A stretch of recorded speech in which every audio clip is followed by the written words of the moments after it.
அங்கு இருந்த அந்த தூண்கள், அந்த நுழைவாயில்கள் எல்லாம் இடிபாட்டுக்குள்ளே உள்ளாயிட்டுது.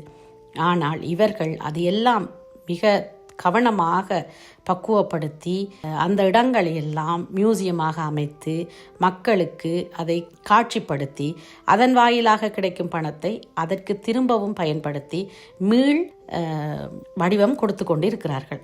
ஆனால் நாங்கள் எல்லாம் எங்களுடைய அருமையான அரச சொத்துக்கள், அரச கட்டிடங்கள் எல்லாத்தையும் இழந்துவிட்டு போர் என்ற ஒரு வழிக்குள் மறுபடியும் புகுந்து மறுபடியும் இருந்த சொத்துக்களை எல்லாம் இழந்து போய் இருப்பது மனக்கவலைக்குள்ளான விடயமாக இருக்குது.